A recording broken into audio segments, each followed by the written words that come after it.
Okay, apologies for being late, although not nearly as late as I have been. This one wasn't actually my fault. Um, I don't know what happened. I, for once, actually scheduled the live stream for 2:30, and I got on at 2:30, but, it wouldn't actually start, and I guess I've never done it before, and I still don't know how to do it, so I won't be scheduling them in advance. And there we go. But let's get back to the world of the fairies.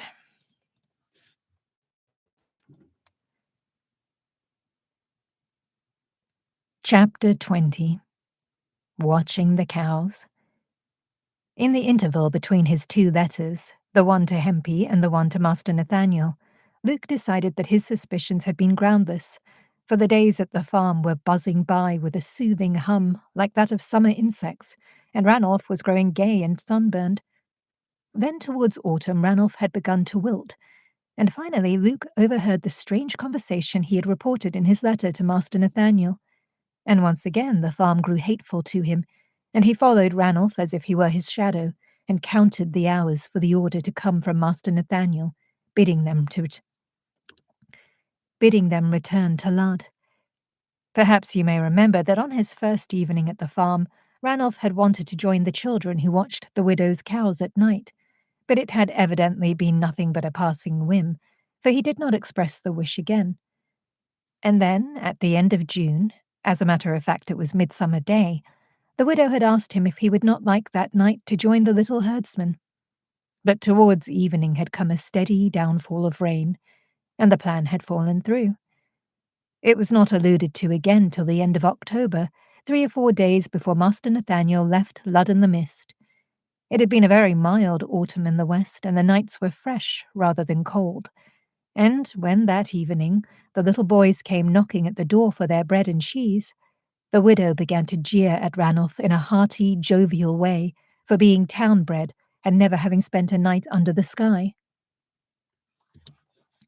All right, I'm pausing here just for a quick second because I do want to have a quick listen to the widow Jibbity's voice.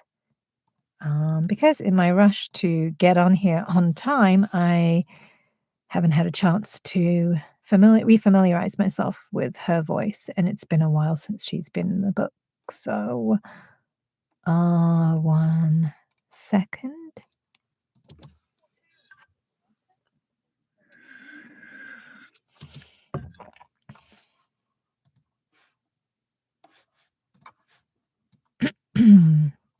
Okay.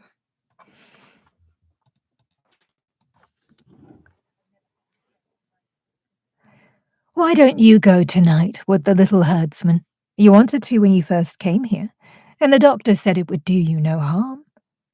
Now Luke was feeling particularly downcast that night. No answer had come from Master Nathaniel to his letter, though it was well over a week since he had written. He felt forlorn and abandoned, with a weight of responsibility too heavy for his shoulders, and he was certainly not going to add to that weight by allowing Ranulph to run the risk of catching a bad chill. And as well, any suggestion that came from the widow was greeted by him with suspicion. Luke also, it's been a minute, so I'm just going to take a quick look at Luke.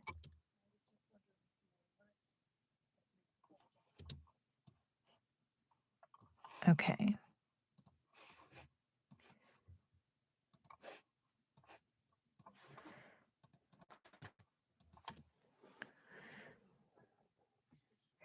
Master Ranulph, he cried excitedly, I can't let you go.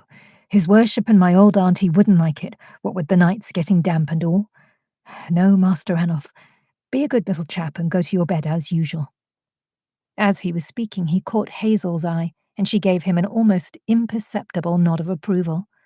But the widow cried with a loud, scornful laugh, in which Ranulph shrilly joined. Too damp indeed, when we haven't had so much as a drop of rain these 4 weeks. Don't let yourself be coddled, Master Ranulph. Young Hempin's nothing but an old maid in breeches. He's as bad as my Hazel. I've always said that if she doesn't die an old maid, it isn't that she wasn't born one. Hazel said nothing, but she fixed her eyes beseechingly on Luke. But Ranulph, I fear, was a very spoiled little boy, and into the bargain he dearly loved annoying Luke, so he jumped up and down, shouting, "Old Maid Hempen! Old Maid Hempen! I'm going, so there!" "That's right, little master," laughed the widow. "You'll be a man before I am." And the three little herdsmen, who had been watching this scene with shy amusement, grinned from ear to ear. "Do as you like, then," said Luke sullenly, "but I'm coming too. And anyway, you must wrap up as warmly as you can." So they went upstairs to put on their boots and mufflers. When they came down, Hazel, with compressed lips and a little frown knitting her brows, gave them their rations of cheese and bread and honey, and then with a furtive glance in the direction of the widow, who was standing with her back turned, talking to the little herdsman, she slipped 2 sprigs of fennel into Luke's buttonhole. "Try and get Master Ranulph to wear one of them." Just going to make that even more whispery, because she's supposed to be very conspiratorial here.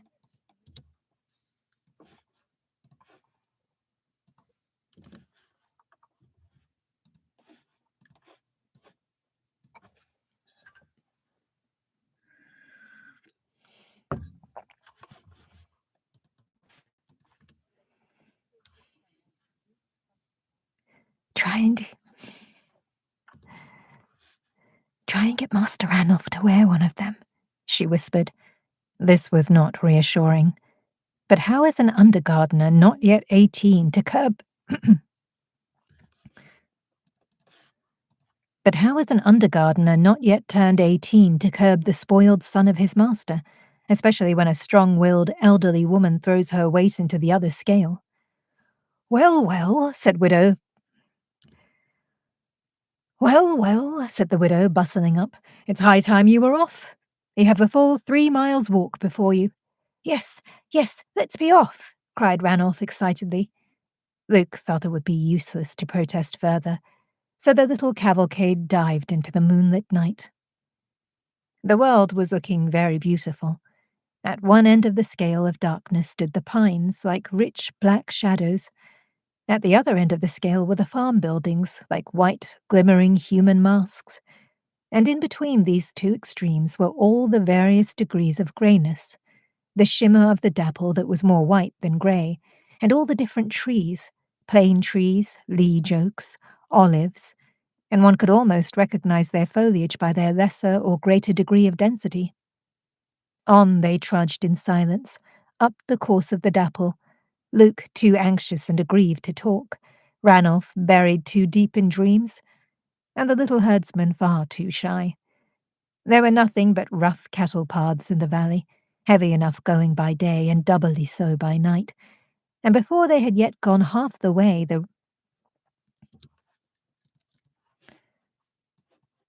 just a little too many.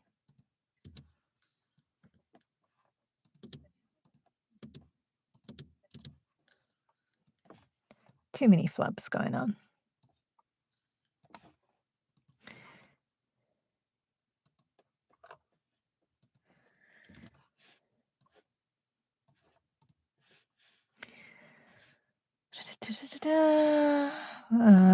And before they had yet gone half the way, Ranulph's feet began to lag.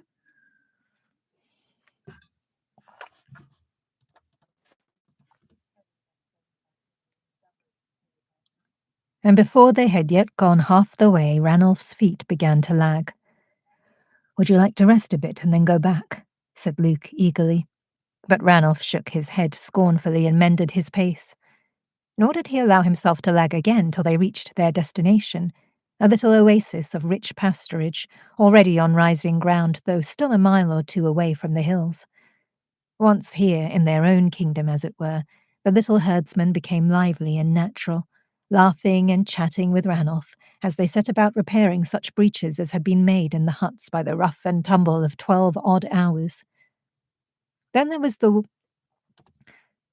wood to be collected, and a fire to be lit, and into these tasks Ranulph threw himself with a gay, though rather feverish vigour.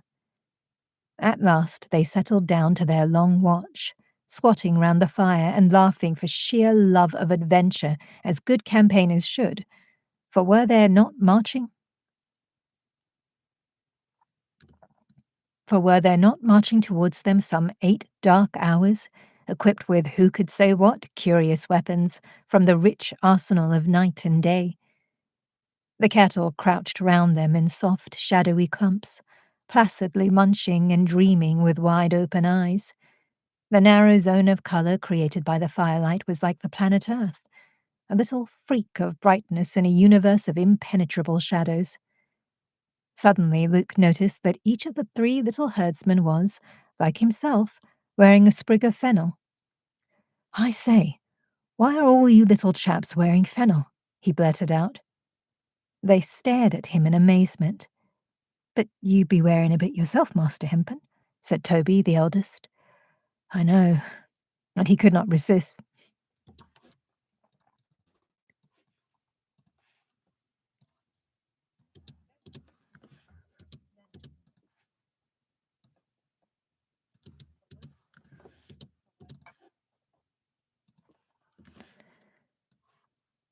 And he could not resist adding in an offhand tone.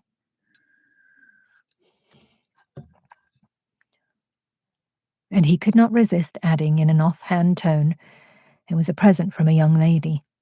But how do you always wear a bit in these parts?" "But do you always wear a bit in these parts?" he added.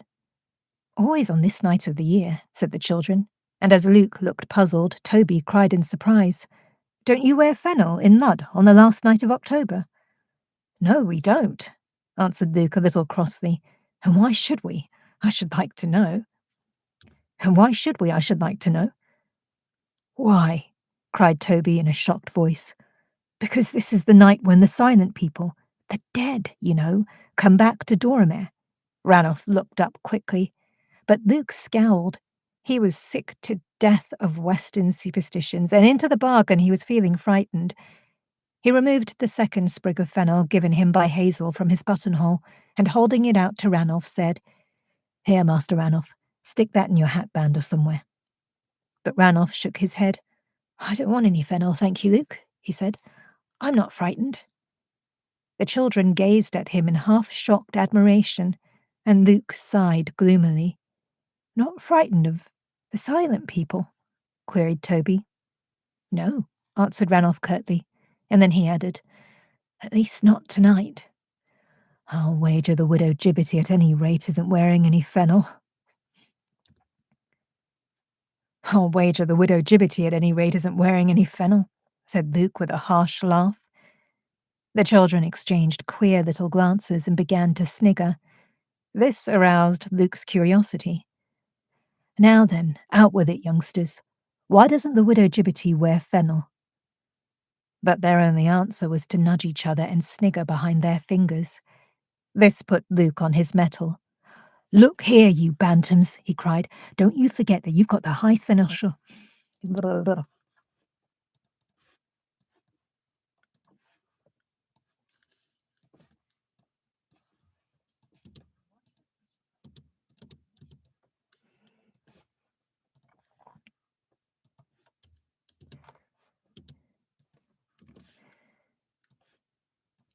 "Don't you forget that you've got the high seneschal's son here, and if you know anything about the widow, that's—"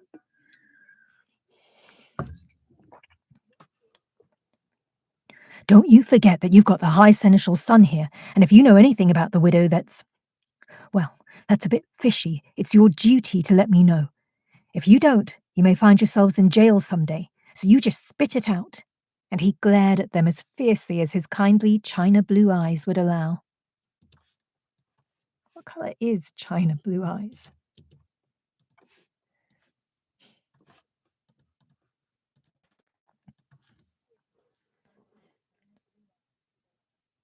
They began to look scared. "But the widow doesn't know we've seen anything, and if she found out and that we'd been blabbing, oh my, wouldn't we catch it?" cried Toby, and his eyes grew round with terror at the mere thought. "No, you won't catch it. I'll give you my word," said Luke. And if you've really anything worth telling, the seneschal will be very grateful, and each of you may find yourselves with more money in your pockets than your 3 fathers put together have ever had in all their lives. And anyhow, to begin with, if you'll tell me what you know, you can toss up for this knife, and there's not a finer one to be found in all Lud." And he waved before their eyes.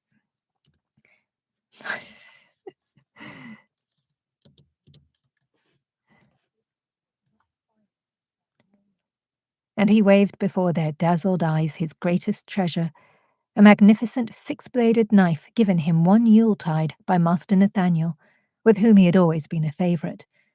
At the sight of this marvel of cutlery, the little boys proved venal, and in voices scarcely above a whisper, and with frequent frightened glances over their shoulders as if the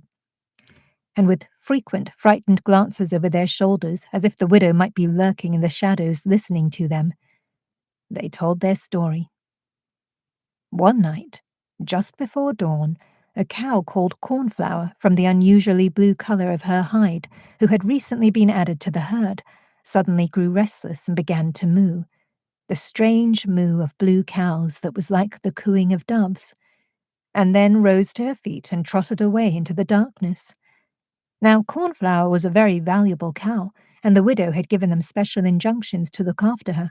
So Toby, leaving the other two to mind the rest of the herd, dashed after her into the thinning darkness, and though she had a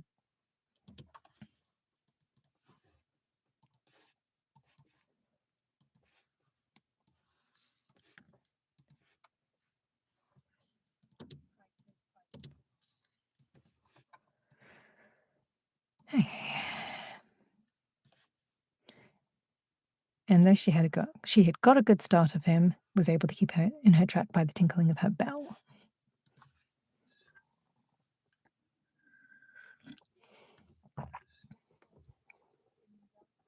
And though she had got a good start of him, was able to keep in her track by the tinkling of her bell. Finally, he came on her standing at the brink. Finally, he came on her standing at the brink of the dapple and nozzling the water. He went close up to her and found that she had got her teeth into something beneath the surface of the stream.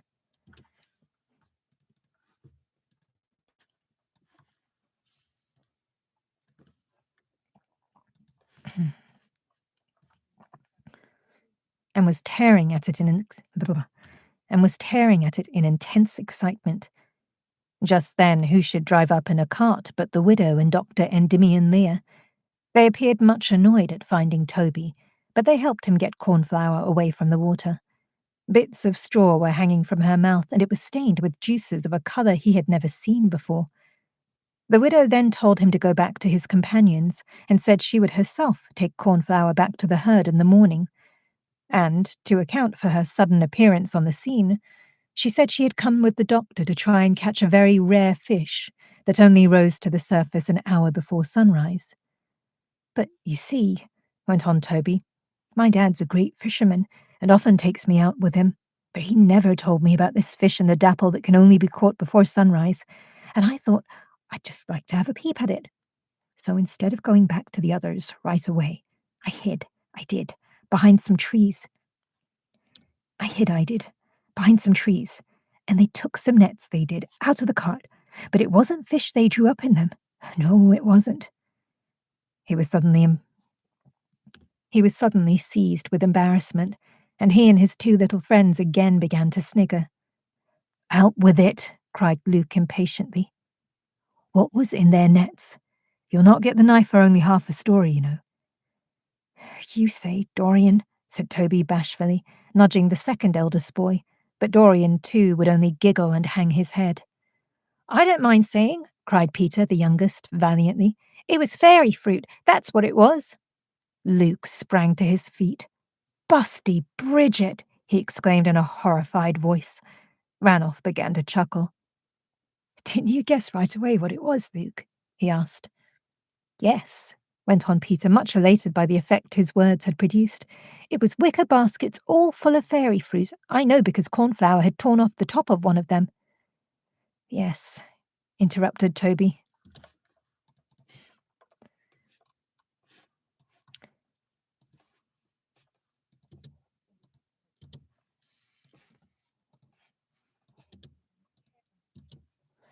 Sorry, my thing decided to go. By thing, I mean my teleprompter decided to go haywire again. Interrupted Toby, beginning to think that little Peter had stolen enough of his thunder.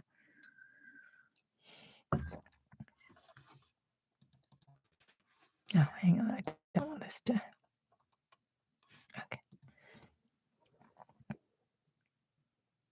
Interrupted Toby, beginning to think that little Peter had stolen enough of his thunder.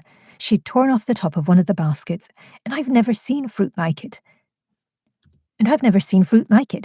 It was as if coloured stars had fallen from the sky into the grass, and were making all of the valley bright, and cornflowers she was eating as if she would never stop.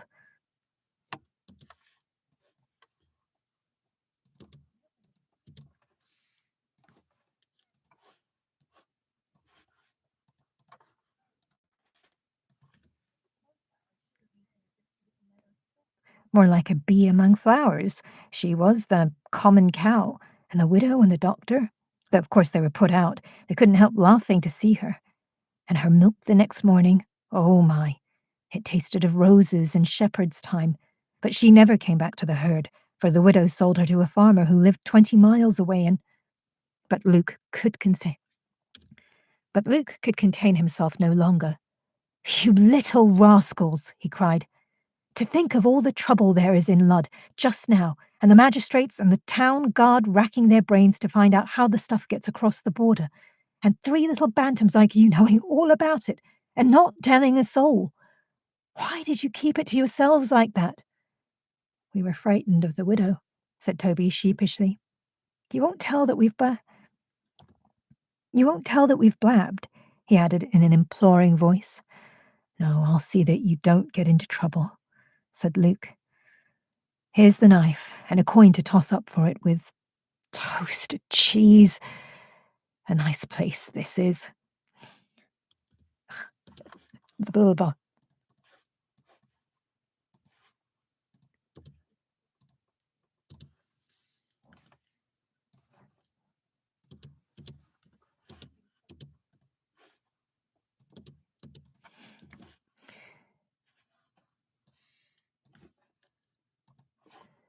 Okay.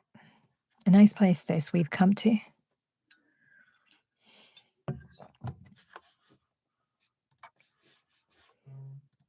Oh, man. Just turn my Do Not Disturb on.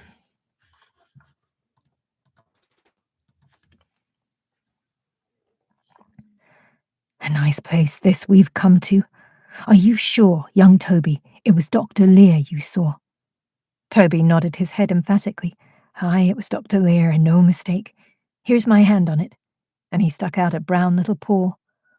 Well, I'm blessed. Dr. Lear, exclaimed Luke, and Ranulph gave a little mocking laugh. Luke fell into a brown study. Surprise, indignation, and pleasant visions of himself swaggering in Lud, praised and flattered by all as the man who had run the smugglers to earth, chasing each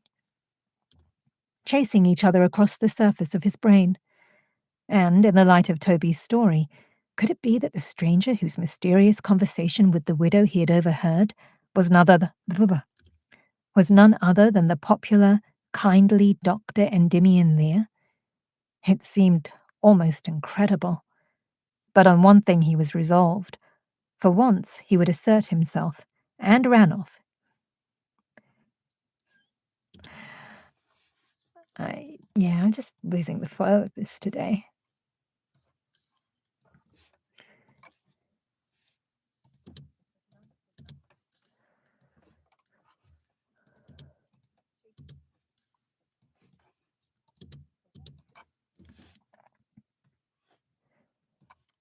For once he would assert himself, and Ranulph should not spend another night at the widow Gibberty's farm.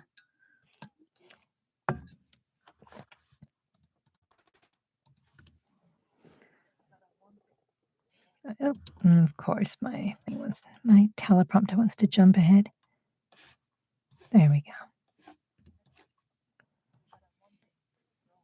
For once he would assert himself, and Ranulph should not spend another night at the widow Gibberty's farm.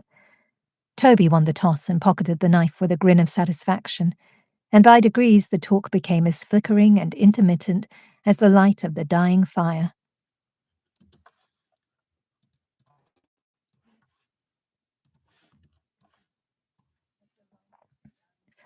Which they were too idle to feed with sticks, and finally it was quenched to silence, and they yielded to the curious drugged sensation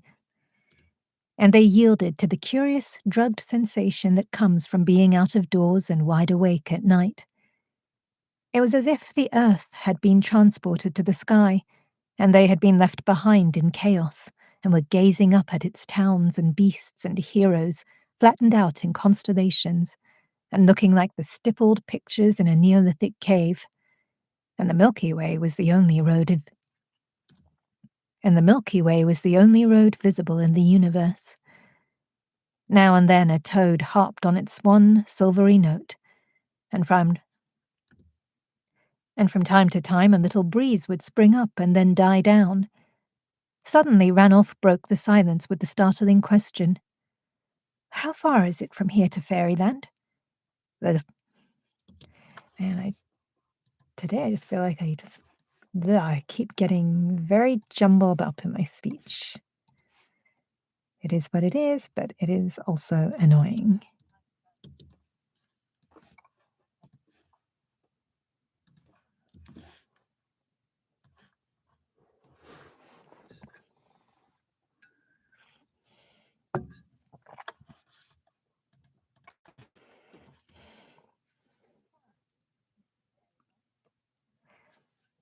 How far is it from here to Fairyland? The little boys nudged one another and again began to snigger behind their backs. The little boys nudged one another and again began to snigger behind their hands. "For shame, Master Ranulph," cried Luke indignantly, "talking like that before youngsters." "But I want to know," said Ranulph petulantly. "Tell what your old granny used to say, Dorian," giggled Toby, and Dorian was finally persuaded to repeat the old saying, "1,000 leagues by the Great West Road, and 10 by the Milky Way." Ranulph sprang to his feet, and with rather a wild laugh he cried, "Let's have a race to Fairyland. I bet it will be me that gets there first. 1, 2, 3, and away!" And he would actually have plunged off into the darkness, had not the little boys, half shocked, half admiring, flung themselves on him and dragged him back. "There's an imp of mischief got into you tonight, Master Ranulph," growled Luke. "You shouldn't joke about things like that, especially tonight, Master Chanticleer," said Toby gravely. "You're right there, young Toby," said Luke. "I only wish he had half your sense." "It was just a bit of fun, wasn't it, Master Chanticleer? You didn't really want us to race to yonder?" asked little Peter, peering through the darkness at Ranulph with scared eyes. "Of course it was only fun," said Luke. But Ranulph said nothing. Again they lapsed into silence, and all round them, subject to blind taciturn laws and heedless of man, myriads of things were happening in the grass, in the trees, in the sky. Luke yawned and stretched himself. "It must be getting near dawn," he said. They had successfully doubled the dangerous Cape of Midnight, and he began to feel secure of safely weathering what remained of their dark voyage. It was the hour when night watchers begin to ideal.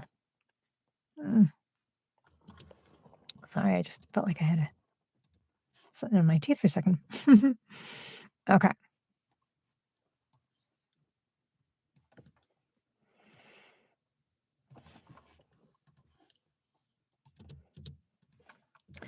Also, I was about to say idolize instead of idealize. It was the hour when night watchers begin to idealize their bed.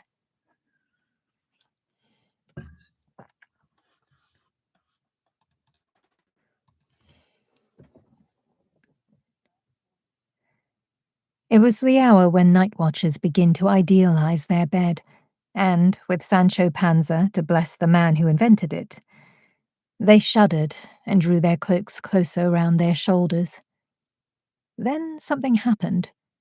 It was not so much a modification of the darkness as a sigh of relief, a slight relaxing of tension so that one felt rather than saw that the night had suddenly lost a shade of its density.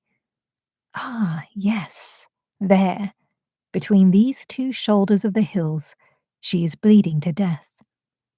At first the spot was merely a degree less black than the rest of the sky. Then it turned grey, then yellow, then red. And the earth was undergoing the same transformation. Here and there patches of greyness broke out in the blackness of the grass, and after a few seconds one saw that they were clumps of flowers. Then the greyness became filtered with a delicate sea green, and next one realized that the grey-green belonged to the foliage against which the petals were beginning to show white, and then pink, or yellow, or blue, but a yellow like that of primroses, a blue like that of certain wild periwinkles. Colours so elusive that one suspects them to be due to some passing accident of light, and that, were one to pick the flower, it would prove to be pure white. Ah, there can be no doubt of it now. The blues and yellows are real. Oh, that's a word I do not know. Perdurable is a word I've never seen before.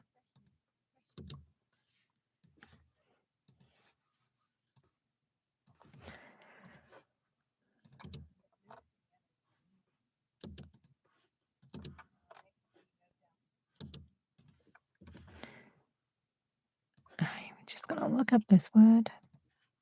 Perdurable.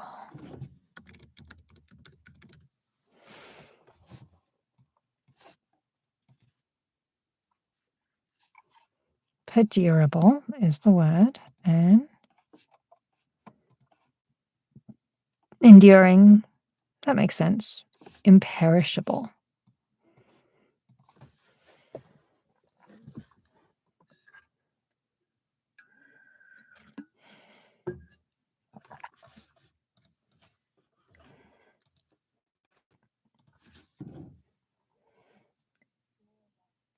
Ah, there can be no doubt of it now. The blues and yellows are real and perdurable. Colour is steadily flowing through the veins of the earth, and we may take heart, for she will soon be restored to life again. But had we kept one eye on the sky, we should have noticed that a star was quenched with every flower that reappeared on earth. And now the valley is again red and gold with vineyards. The hills are clothed with pines, and the dapple is rosy. Then a cock crowed, and another answered it, and then another. A ghostly sound which surely did not belong to the smiling, triumphant earth, but rather to one of those distant, dying stars. But what had taken Ranulph? He had sprung to his feet and was standing motionless, a strange light in his eyes. And then again, from a still more distant star, it seemed, another cock crowed, and another answered it. "The piper! The piper!" cried Ranulph in a loud, triumphant voice. And before his astonished companions could get to their feet, he was dashing up one of the bridle paths toward the debatable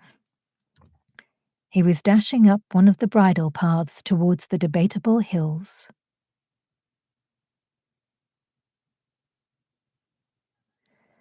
Okay, so I'm only doing the one chapter this time, because I'm sort of wrapping up other projects for the year. And that also means, next week's schedule, I think I'm only gonna be recording at 10 o'clock Pacific, on Tuesday. But yes, I will be back 10 o'clock on Tuesday to record chapter 21, possibly chapter 22. So, thank you so much for joining me. And yes, Lud-in-the-Mist, I told you I can't speak today. Lud-in-the-Mist, it will be available probably in February timeframe in audio. Bye for now.